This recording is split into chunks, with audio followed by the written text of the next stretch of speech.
And we're live in 5, 4, 3, 2, 1.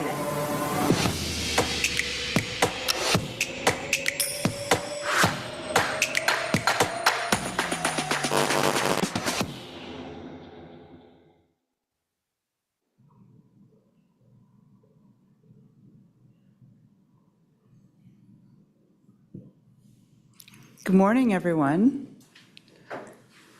Yes, I'd like to introduce Dr. Joel Peterman. Dr. Peterman completed his doctorate in clinical psychology at Vanderbilt University before completing an internship at Baycrest Health Sciences in Toronto. Then his neuropsychological fellowship at the University of Michigan School of Medicine. Prior to joining Providence Swedish's Center for Healthy Aging, he was a clinical assistant professor in the Department of Physical Medicine and Rehabilitation at the University of Washington School of Medicine.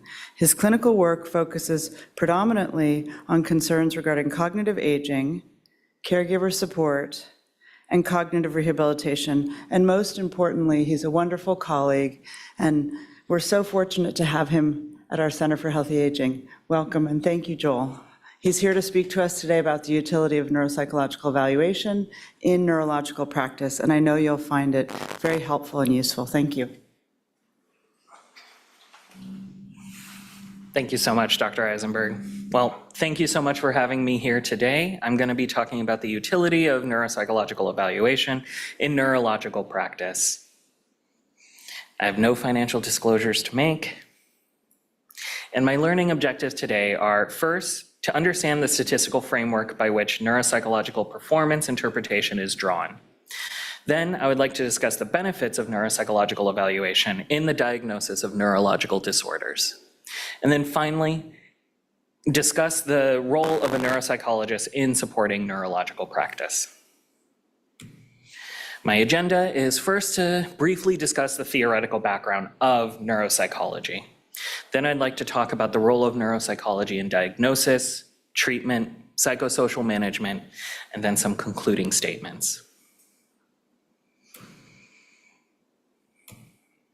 So really, the field of neuropsychology developed as the study of brain-behavior relationships. Initially, this was very much driven by lesion models of cognitive function. So potentially individuals are familiar with HM, who underwent a bilateral medial temporal lobe resection for his uncontrolled epilepsy, and afterwards was found to have significant difficulties with producing new memories after that surgery. Similarly, we see from split brain studies regional differences between the hemispheres and what they support in terms of cognitive function.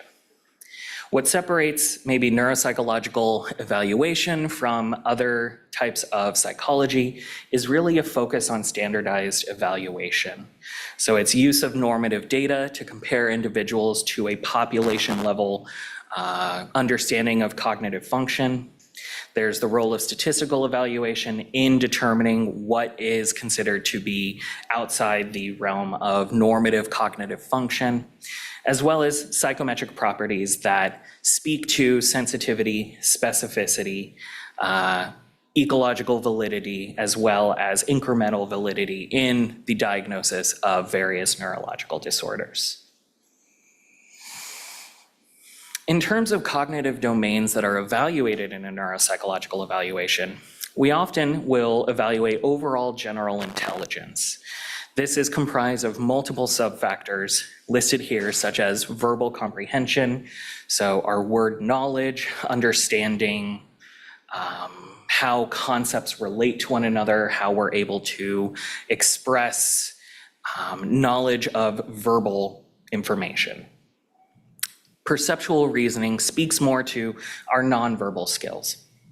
So partially visual spatial processing, or being able to understand complex visual information and spatial judgments, as well as nonverbal abstract reasoning. So being able to understand patterns or associations in nonverbal information.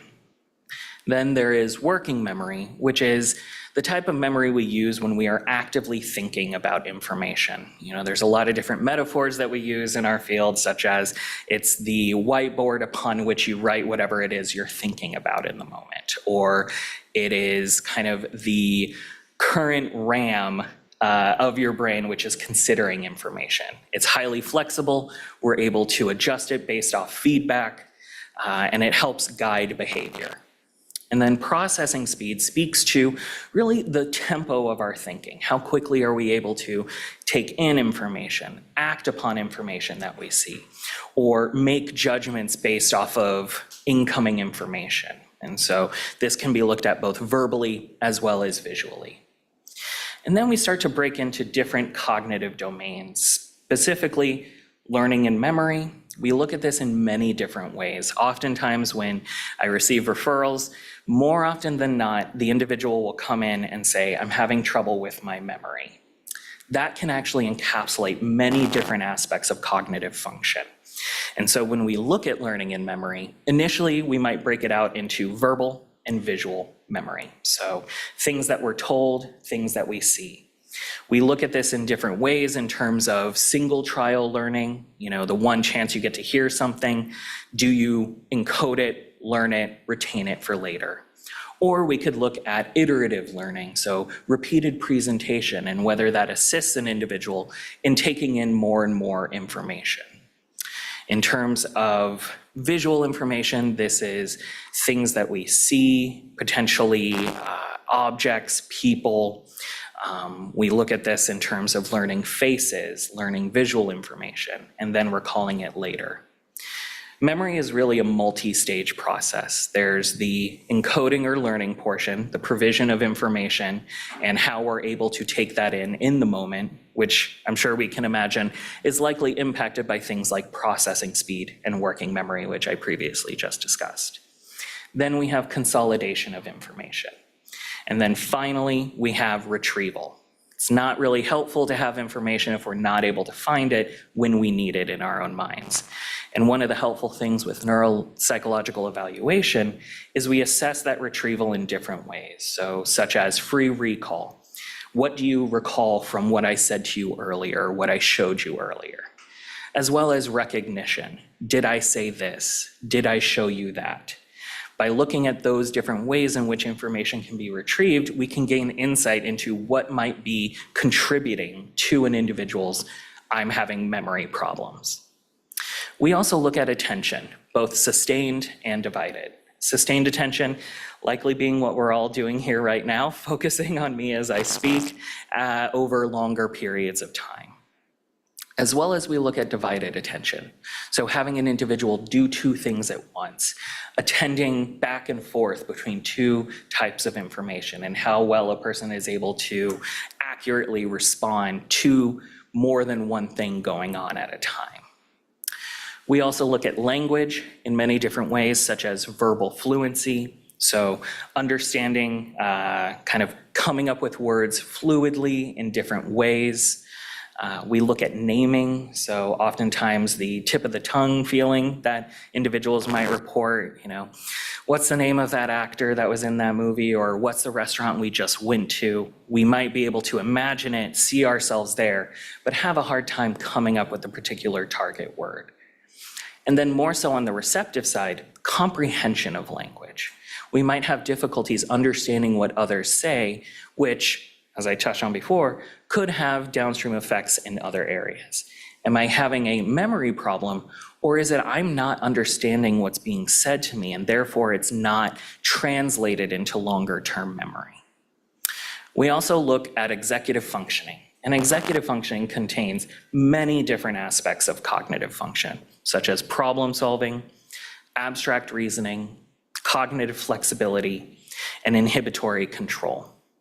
Additionally, what isn't listed here, but is also involved with executive functioning, is emotion regulation and emotion modulation.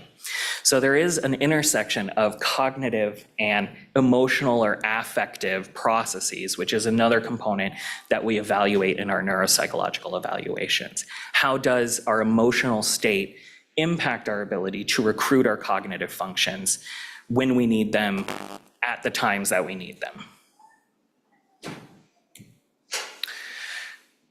We really use the normal distribution of function to guide our interpretations of what is expected versus what is unexpected in terms of an individual's cognitive performance. I apologize for maybe the smallness here, but here we are. In the middle is average, or what I really like to say, normative function. This is what most individuals do. Then certainly there is individuals who maybe have lower ability in particular cognitive domains, as well as individuals who might have higher ability in those cognitive domains. And so when we are conducting a neuropsychological evaluation, we're not just interested in is this individual performing as most of the population would, but are they also performing at an area that we would expect given their educational, occupational, functional background. If I see an individual who, was running a Fortune 500 company and they're showing mostly average performances, I might be concerned that that would be a deviation from expectation given all that they have achieved in their life. This is an important factor that we incorporate in our neuropsychological evaluations, which is trying to estimate where a person's cognitive function was or overall intellectual ability was prior to any acquired brain changes. And so we do that through the use of assessing an ability that is resilient to acquired brain changes, which gives us kind of a sense of where an individual might be on this spectrum of performance. And so then this is really kind of a triangulation of information to help us have any sense, how am I able to say where someone is versus where they should be or might have been?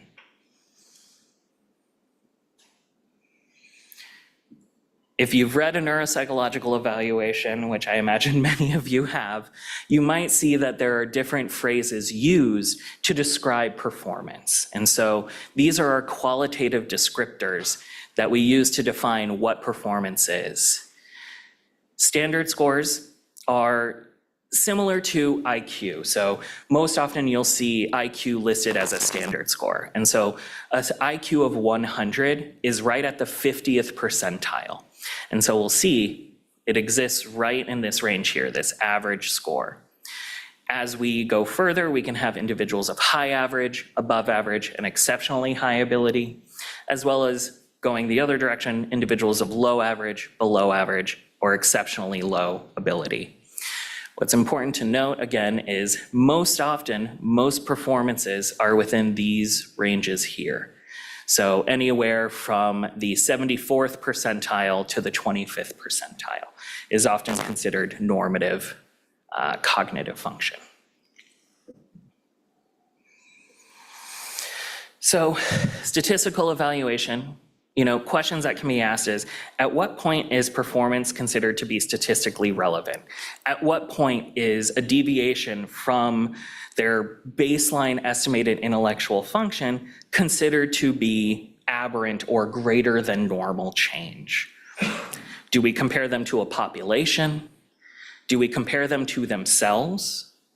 Or do we also compare them across time? So there's multiple ways in which we can look at this. Oftentimes, if an individual is having their first neuropsychological evaluation, mostly what we're pulling from is this comparison to population.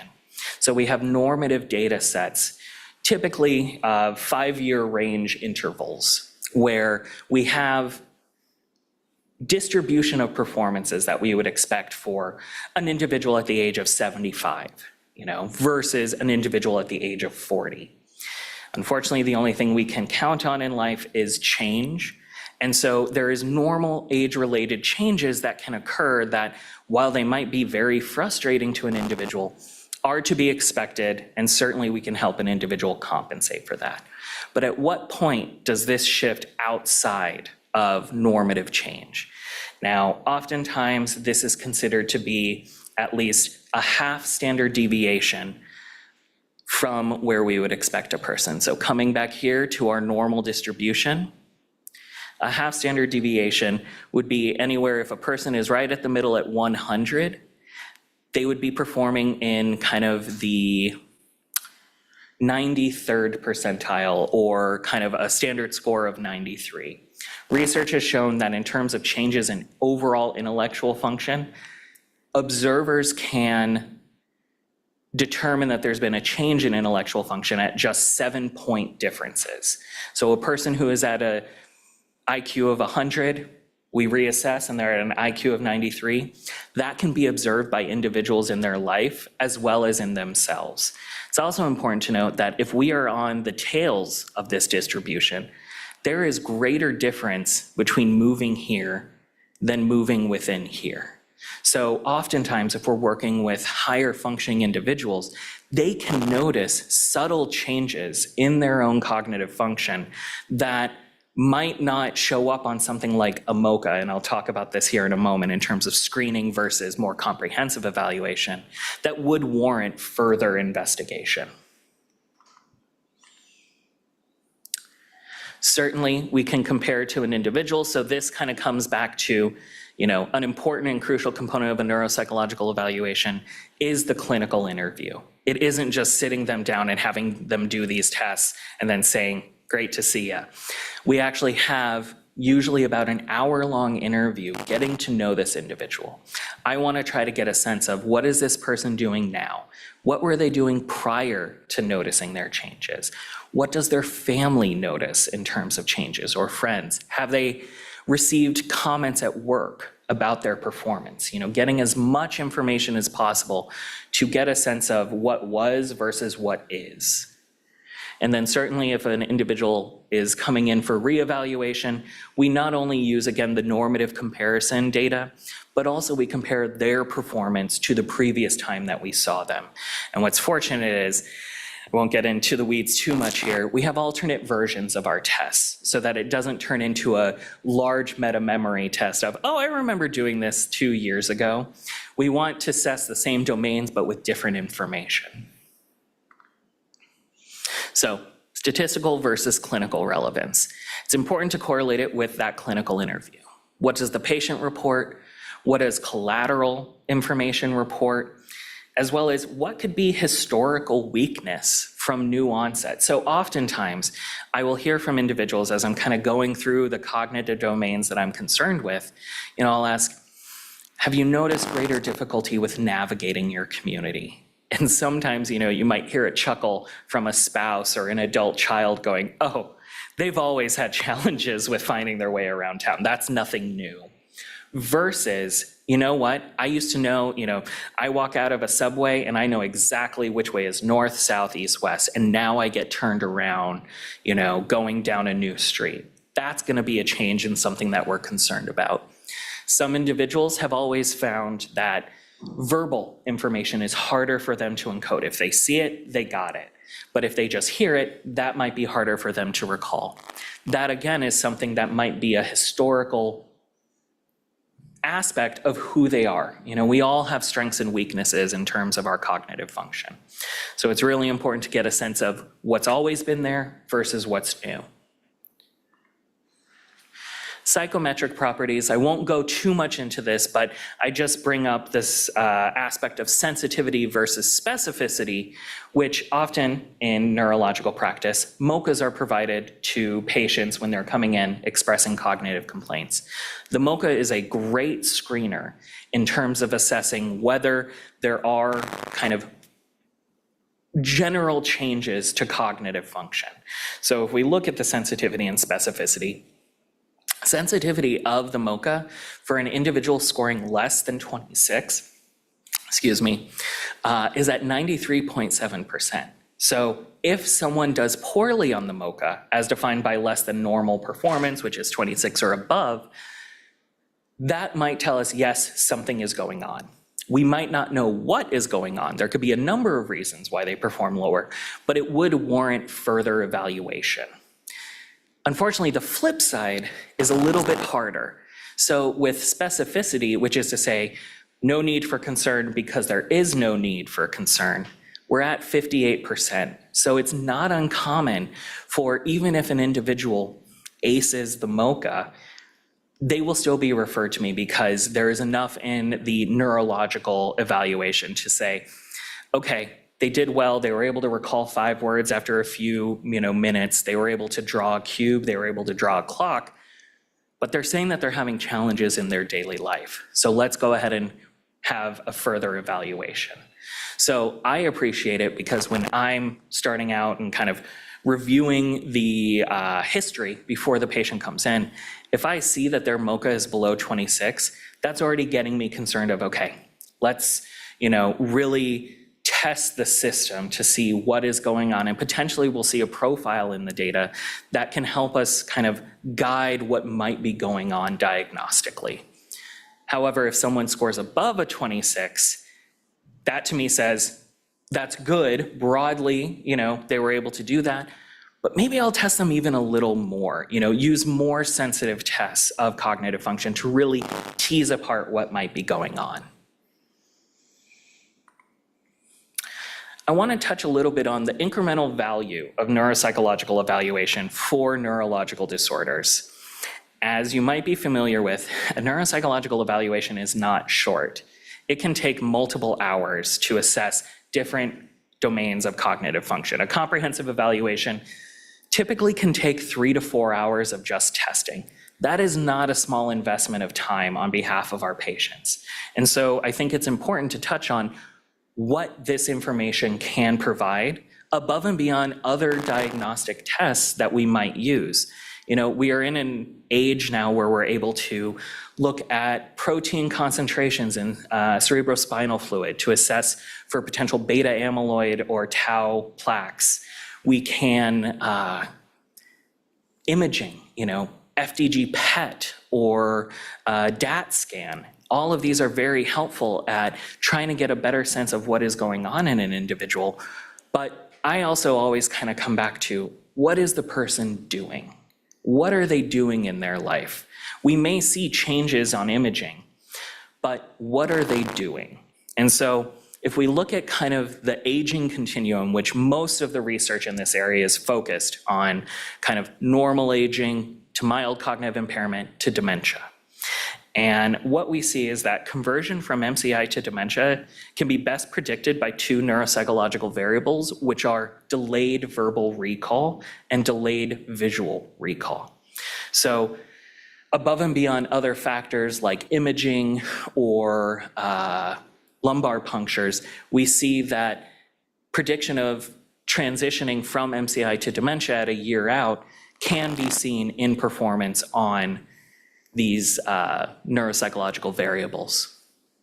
Additionally, decline in auditory delayed recall as an early marker of AD is seen prior even to reduced hippocampal volume, as well as CSF protein concentrations.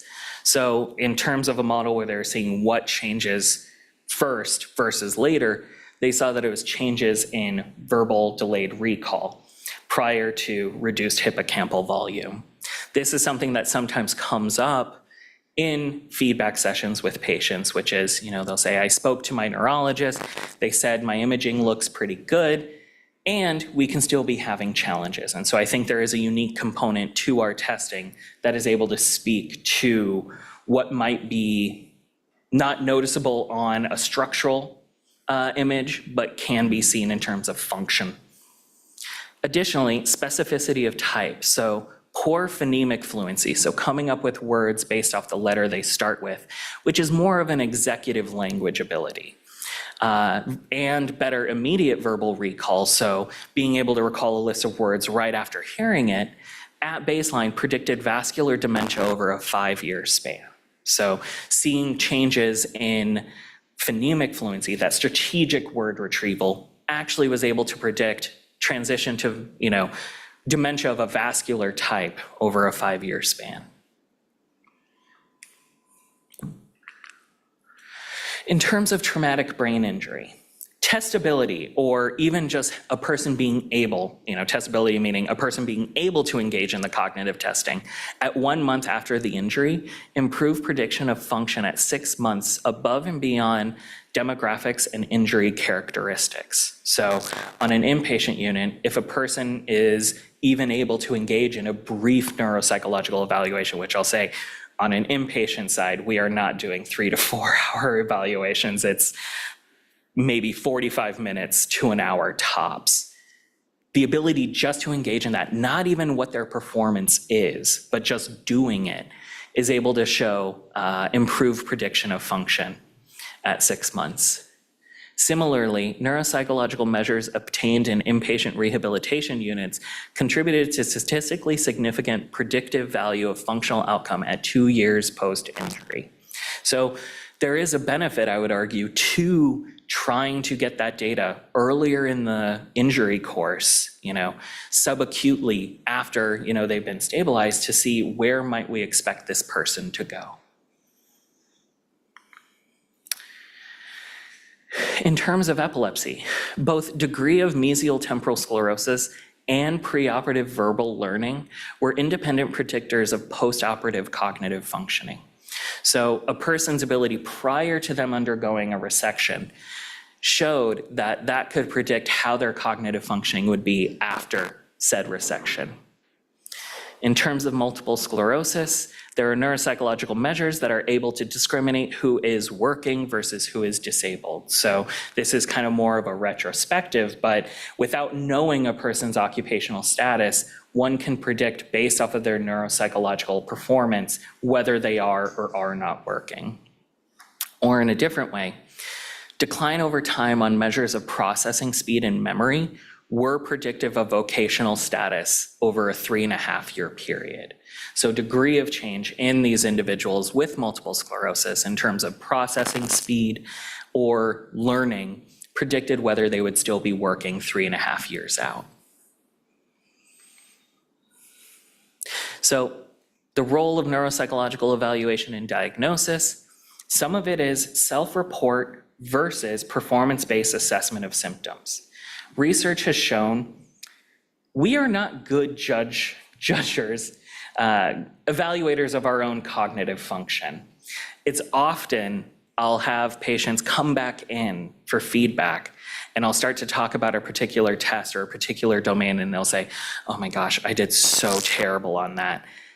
And in terms of normative performance, they actually were on par with their peers or maybe even above. Because of the way that these tests are structured, some of them keep the person engaged in the test until they make errors, which can be emotionally a challenging experience. I mean, I've had people walk out of the room on particular tests because they're just like, I'm done with this. So imagine being in that situation and a number of tests where your last experience of it was you did poorly. We're going to internalize that. That is processed through our own emotional lens. And we see that self-report is often impacted by neuropsychiatric conditions, things such as depression, anxiety. Not to say that those are the cause of, but that they can influence how we perceive our own function. Some disorders are defined by cognitive decline. So the role of a neuropsychological evaluation, for example, mild cognitive impairment, is defined by partially defined by objective changes in neuropsychological functioning. So we would need to have that kind of data in order to more confidently state this is MCI versus normal aging. Quantifiable evaluation of deficits can also aid in diagnosis. So as I said a bit before, a half a standard deviation difference in performance can be detected by others, in terms of just watching this person perform. And so having quantifiable evaluation, we can look and see, what are the peaks and valleys in a person's cognitive abilities. That can sometimes give a sense in terms of diagnostic specificity. Potentially you've seen in reports from neuropsychologists speaking to frontal subcortical changes versus amnestic changes in memory function. That means there are different performance profiles that would indicate more kind of difficulties with transmission of information into long-term memory, as well as retrieving that from long-term memory, versus degradation of long-term maintenance, something more amnestic. As well as we can look as, are there global versus differential deficits? Just yesterday, I gave a feedback session to an individual where pretty much every cognitive domain was within expectation, except memory.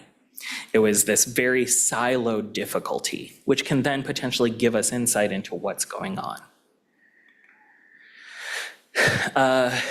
Kind of phrase that I use often in my feedback sessions is this idea of hardware versus software. A neuropsychological evaluation occurs in a very specific context. It's typically a quiet room. You're working one-on-one with a psychometrist who is an individual who's been trained to administer the testing, or a neuropsychologist himself is administering the testing. It's quiet, you're working one-on-one. We're more or less scaffolding a person's attention in the moment by controlling what's going on in the environment. And so if an individual shows deficits in that optimal cognitive environment, what might they be experiencing in their daily life when there's constant distractions, multiple information inputs at any given time? And so if we see deficits in that controlled environment, that might speak more to changes in the hardware of their brain. These different regions of the brain that are not performing as they should be or at factory settings. Software changes can sometimes be related to undiagnosed or untreated obstructive sleep apnea, mood changes, fatigue, things that don't change sort of the function of the brain, but maybe the brain's ability to muster those cognitive abilities in less restrictive environments. So a person might show great performance in our testing, but they're having challenges in their daily life. We might want to address those differently than if we're seeing kind of hardware changes. Our treatment recommendations might be different. It's also helpful because we can look at progression across time. I'm sure many of us get questions, particularly in the cognitive aging field, of how fast will this progress? What can I expect over the next year? With testing, we can look at rate of change. Unfortunately, we sometimes do need at least a year in between of evaluations, and in order to kind of allow for natural forgetting as well as progression to occur, to be able to look at it. But I do think that there's benefit of reevaluation at periodic intervals if it will change treatment or decision-making in the patient and family. As I say, it is not a short experience, and so I don't know if it's helpful to put someone through that if we're not going to get any more data other than, yeah, you're doing worse than you did before. We continue to use that normative comparison, but also have that intra-individual analysis. And then additionally, differential diagnosis. Is there presence of neurodegenerative process or a chronic severe mental illness? The term pseudo-dementia. Is depression that a person is experiencing damping down what they could be capable of if that depression were resolved? Also, a neuropsychological evaluation can assist with determination of functional capacity for disability evaluations. So if an individual, still at working age, involved but noticing challenges in their work, is this potentially time in which we might have a discussion of changing careers, or do we potentially apply for disability because we're no longer able to perform in a gainfully employed way from a cognitive perspective? As well as kind of the flip side of functional recovery after a acquired brain change. So speaking back to having a brief neuropsychological evaluation on the inpatient side, if someone's had a traumatic brain injury, having that data at that time and then maybe assessing it 6 months out or a year out can help us see what has improved. Certainly, they will express their own observation of their experience. Oh, I notice, my memory has definitely gotten a lot better, or my processing speed, they maybe don't say processing speed, but, my thinking is quicker. But this also allows us to say, okay, where were things right after the injury and where are we now?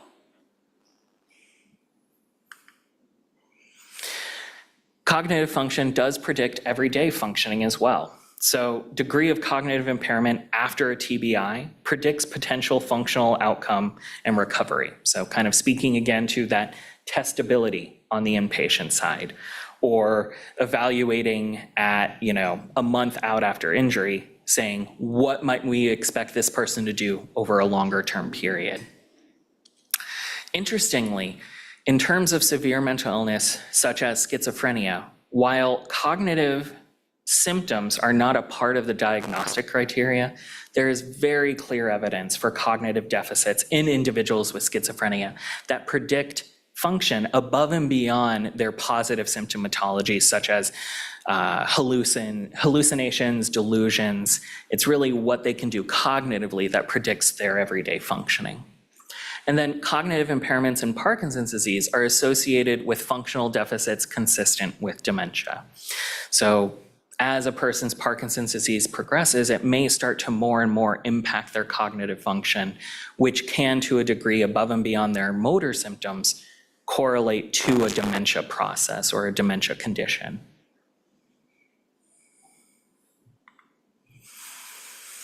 In terms of guiding treatment, neuropsychological evaluation can help identify targets for either cognitive rehabilitation by a neuropsychologist. More and more, we're seeing neuropsychologists kind of not only say, here's what would be helpful, now go please see a speech language pathologist, but we are doing cognitive rehabilitation ourselves.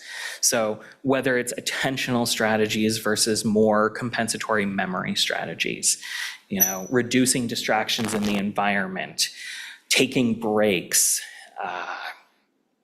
using different sorts of, I would say like blinders on our attention, to help us focus. Turn off notifications if you're able during a task so that you aren't distracted and pulled away from what it is you're doing. Versus maybe more memory strategies, using external strategies such as taking notes, to-do lists, using a planner, using our phone to remind us to do things. One of the treatments that I did back at Baycrest Health Sciences on my internship was a program called Memory Link. And we would work with individuals who had moderate to severe memory challenges for different reasons.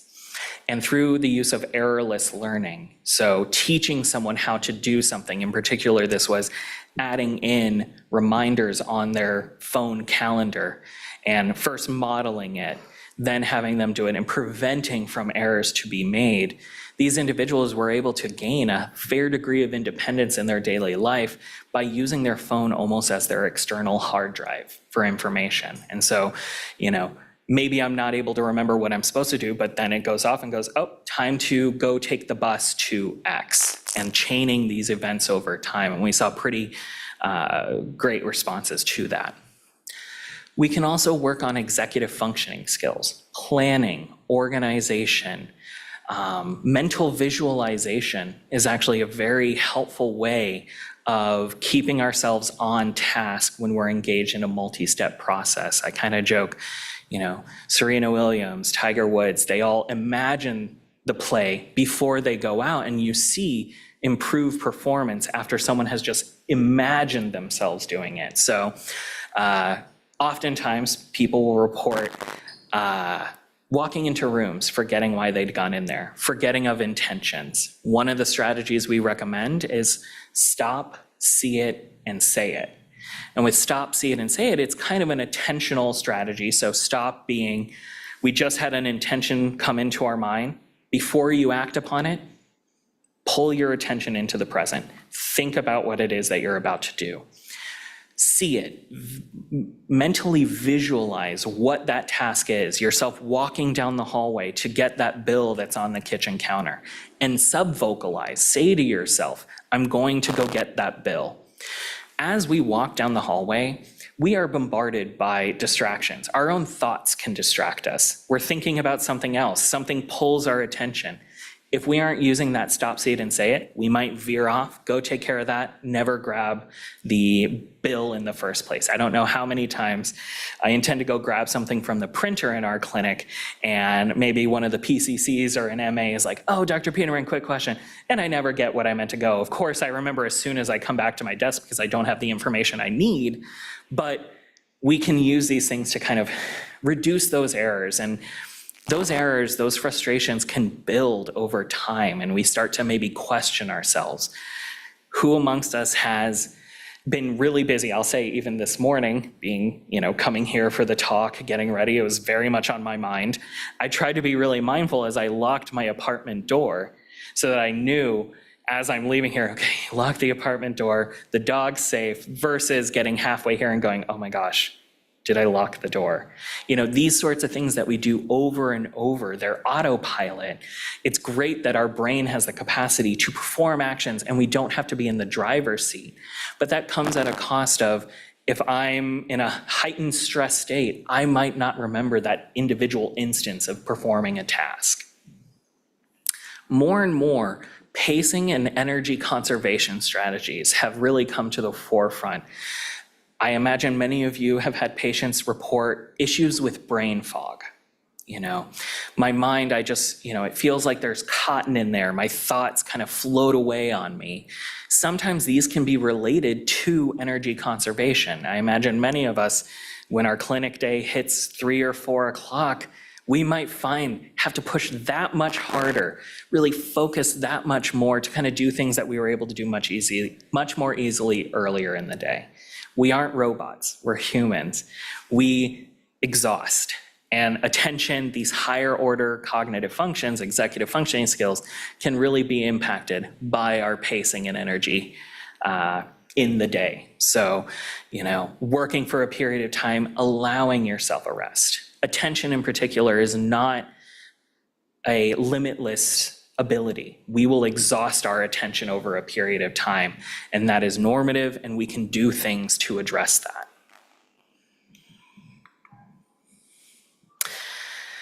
Another utility with neuropsychological evaluation is having pre and post evaluations for various surgical interventions. So back when I was in graduate school, I worked in a DBS clinic. So individuals who were being considered for deep brain stimulation, one of the components of that workup process, in addition to looking, at the motor symptoms involved with Parkinson's disease, was also looking at their cognitive function prior to receiving that surgery. Sometimes there is some reports of changes in verbal fluency. This is anecdotal, so please take it with a grain of salt, but I worked with an individual when I was at Vanderbilt, a patient who I was doing his post-DBS evaluation, and he himself was a minister.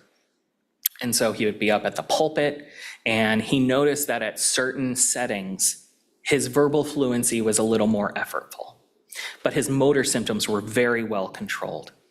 And so what he would do was he would have one setting for his ministry and then one setting for when he would walk down the aisle and then shake people's hands as they were leaving. That is, I would say, the closest thing we have to magic in our, discipline, which is this ability to fine-tune change, brain function, and have different settings to assist us in performing different tasks.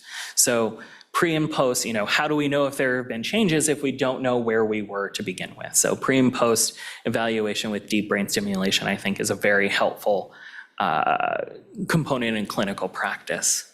Similarly, tracking cognitive recovery, for example, with central nervous system tumor resection.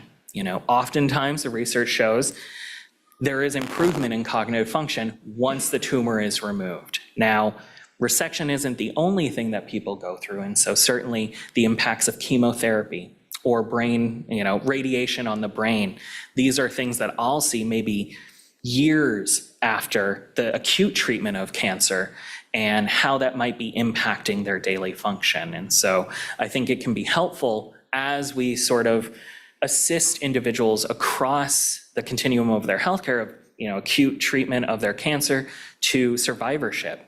What are they doing? What are they noticing in terms of their function? And can we step in and provide information to help target maybe where those challenges are and help them remediate them? I would say this is probably one of what's closest to my heart, which is particularly in our Center for Healthy Aging, is being able to provide complementary support to our medical providers. So I'm lucky enough, I get a little bit more time with patients than my MD and NP colleagues are able to have. And I capitalize on that by really either speaking with the individual themselves or spending time with their family while the patient is doing the testing.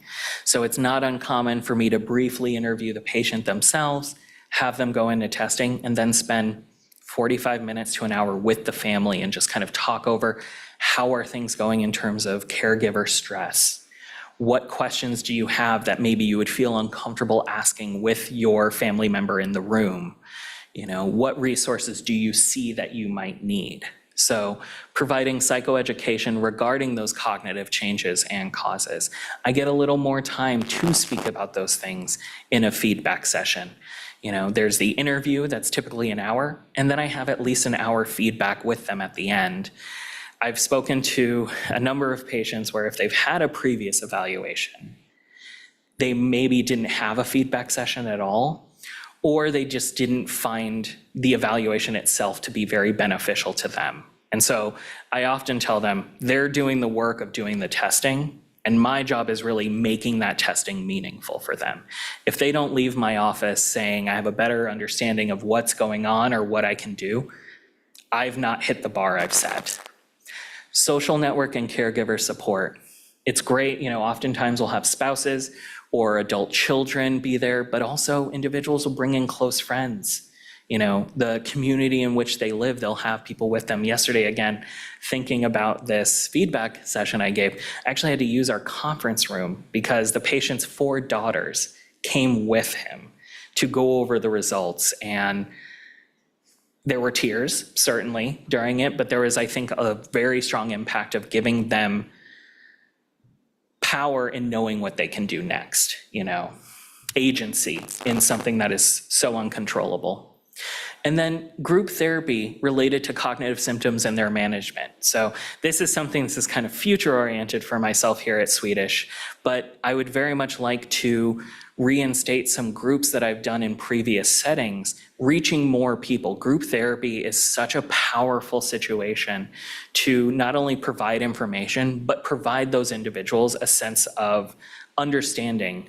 I might know the research or the clinical information, but they're having the lived experience. And to look around the room as you're describing a challenge you're having and seeing other people nod their heads is incredibly powerful. And so using kind of more clinical psychologist skills, we are able to do these groups, and I find them to be quite beneficial. In terms of providing feedback, these are multiple components that I try to hit each time that I give a feedback session. So one of it is, feedback unto itself is a foundational component for any neuropsychological evaluation. In terms of our ethical standards, it is expected that you explain what the person did to them. It's also important to be very audience specific. I could probably do an entire talk just on the metaphors I use when talking about cognitive function. Processing speed is kind of, we have gray matter and white matter. Gray matter is where information is stored, and white matter are the roads upon which information travels. I'll use, if an individual has experienced white matter ischemic changes, I might describe it as, downtown Seattle. The buildings are where the information is, and the roads are how that information travels to those different information centers. We have a lot of construction on our roads in Seattle, and so sometimes information is not able to go the same way it had in the past, and sometimes it finds a different way, or it never makes it. I talk about memory as a library, because a library is organized much in the same way that our memory is organized. We have different sections, fiction, nonfiction. Within those nonfiction, we have subcategories. That's how information is stored in our minds. It's associative. And so using these metaphors can hopefully help an individual understand what is going on. So when I talk about more kind of attentional and working memory challenges with memory, I talk about how their prefrontal lobe is the librarian. And maybe the librarian is having a greater difficulty taking in those new shipments of books and putting them on the bookshelves where they're supposed to be.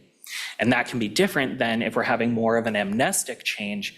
The books are disappearing. They're not in the library anymore. And so that can be helpful as a way for people to understand, okay, so my librarian just has to get better at doing their job, and we can have strategies for that. I also really try to take a strengths-based approach. Individuals or their family members often know that they're having challenges. I don't need to drill in and say, you did poorly on this, you did poorly on that. Oh, also this test, you did poorly on that as well. What I want to say is, here's where areas are still strong, and here's how we can use those areas to compensate for those weaknesses. Your attention is great. You are so in the moment, able to focus, but as soon as we shift to something else, maybe it's hard to recall what you just did. So let's write down what you just did. Let's take a picture of where you parked your car in the Costco parking lot so that when you come back out, you know where your car is. And then providing reasoning behind the recommendations that I make. If anyone here has received a report of mine, I'm not at a loss for things that I might recommend an individual to do. And I actually reflect back on one time where I probably had 10 recommendations in a report, and I was going over it with a patient, and they're like, this is too much. I'm so overwhelmed. Like, how am I going to be able to do any of these things? There's so many things you're telling me to do. And so I kind of changed my approach to say, here's a menu. Here are things you can select a la carte off of these recommendations. I might think this one's more important than this one, but it is your choice on what you want to engage in.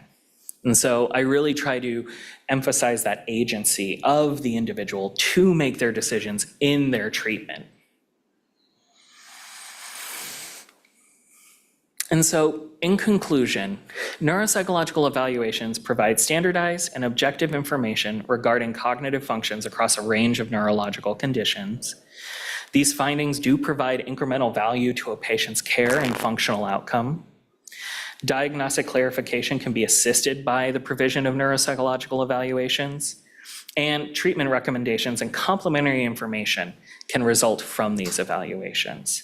So I certainly don't see myself as replacing, a neurologist in their practice, but I see myself as providing complementary information and support to help your patients as best as you can. It's really a team-based approach. Thank you.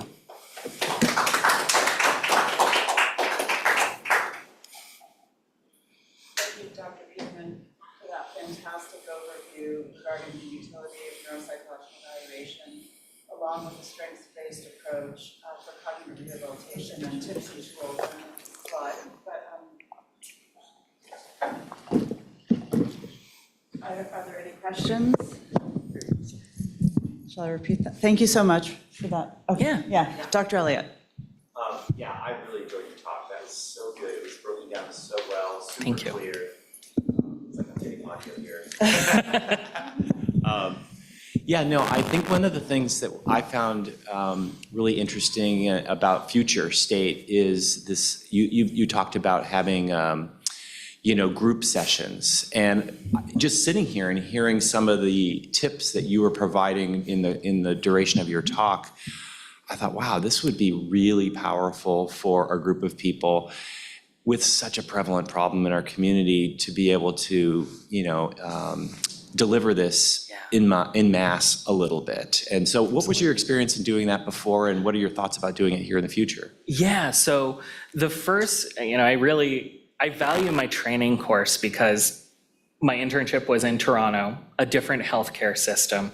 And that's where I really got my first bite at group level intervention. And one of the programs, actually, Dr. Eisenberg championed me when we both were previously at Virginia Mason to do this group, which is called, Learning the ropes. Thank you so much. Learning the ropes, and it's oriented towards individuals with mild cognitive impairment and their family members or whoever is close to them in their life. And ROPES is an acronym by which we kind of go through, record, organize, practice, elaborate, and then stop, see it, and say it. So stop, see it, and say it comes from the Learning the Ropes program. Additionally, I've done groups, so that one is diagnostic specific. It's for individuals with mild cognitive impairment. There's another one that I also was trained in, which is called Training of Executive Attention. And this one is transdiagnostic. So the only thing that has to be there is an individual is having difficulties maintaining goal-directed action. So certainly certain conditions, multiple sclerosis, the difficulty with keeping focus on tasks or task shifting, individuals with ADHD, individuals who, we had a couple individuals who had Parkinson's disease in the group, and we're noticing, I just feel so scattered, in my thinking. And so this program itself, Training of Executive Attention, incorporated not only attentional strategies, but also mindfulness. So how are we to know if we're on task if we aren't present-minded? These are the sorts of things that I think would be incredible to bring to our communities, and especially because, I know sometimes it comes down to the bottom line. They are financially solvent. We're able to reach many individuals and provide that information. And what I like is, again, that interpersonal component, having other individuals reflect, and especially in the Training of Executive Attention, where it's individuals of different disorders, there's a shared humanity in what it is that we're doing. So yeah, definitely something I hope to do here in the next year or so.